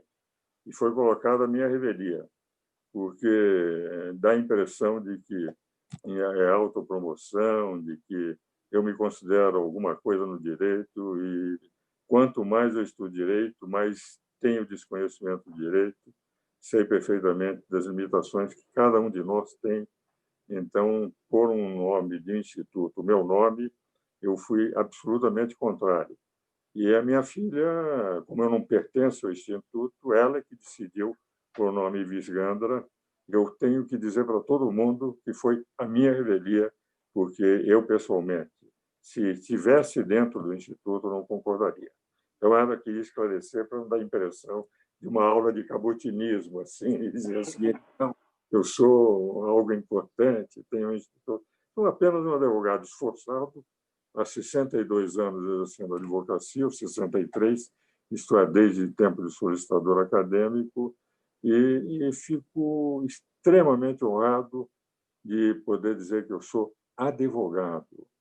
Quando uma vez escrevi um artigo para a Folha de São Paulo com o título de Mais do que ser cidadão, eu dizia que a verdadeira democracia nós teríamos no dia que eu olhasse o presidente da República e dizia: Sua senhoria que está a meu serviço deveria melhorar. E ele virasse para mim: Sua Excelência, que é cidadão, tem razão. Isso é democracia, porque eles estão a nosso serviço, não nós a serviço deles. E nós, os advogados, somos aqueles que trabalhamos pelo direito e pelas instituições, algo que os outros não fazem. Pro bono, porque os membros do Poder Judiciário, para defenderem o direito, são remunerados. As instituições, deputados, etc., são remunerados. Membros do Ministério Público são remunerados. Nós, os nossos clientes, nós defendemos e somos remunerados. Mas as instituições, quando nós pomos a cara para bater, quando vamos aos jornais, quando vamos às manifestações, nós sempre fazemos pro bono. E essa é a razão pela qual, apesar de estarmos no mesmo nível constitucional do Ministério Público, eu entendo que no Estado democrático, ser advogado é o que há de mais importante. E, sendo advogado, nós estamos defendendo o maior dos direitos de uma democracia, em que há sempre conflitos, que é o direito de defesa. Então, fiquei na minha casa. Muito obrigado a vocês, entende, de terem convidado este velho para trocar ideias com os amigos. Um grande abraço a todos. Professor, nós aqui agradecemos. Eu quero dizer aqui, parafraseando o nosso presidente da OAB, Caio Augusto Silva dos Santos, que a maior autoridade de todas no Estado democrático de direito é justamente o cidadão, que é justamente o que o senhor acaba de falar. Então, com essas palavras, e lembrando aquela máxima socrática que o senhor acabou de invocar também, que a sabedoria consiste em saber que nada sei, com essas palavras, eu queria mais uma vez agradecer a disponibilidade do senhor. Foi realmente uma aula magna e a gente espera poder contar com o senhor em alguma próxima oportunidade. Muito obrigado a todos, muito obrigado a quem nos assistiu até agora. Eu declaro encerrado, então, com a licença da presidente Luciana, declaro encerradas as nossas atividades de hoje. Até mais, muito obrigado. Obrigado. Muito obrigado, Rolo. Obrigado, gente. Professor, um prazer indescritível, mais uma vez. Grande. A alegria foi minha, muito grande também. Até breve.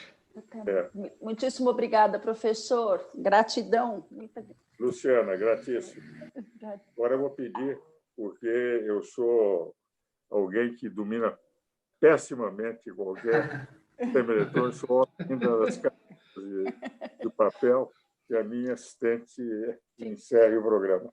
Fique tranquilo, professor. Uma boa noite a todos. Obrigado, professor. Boa Bom noite descanso a todos. Obrigada a todos.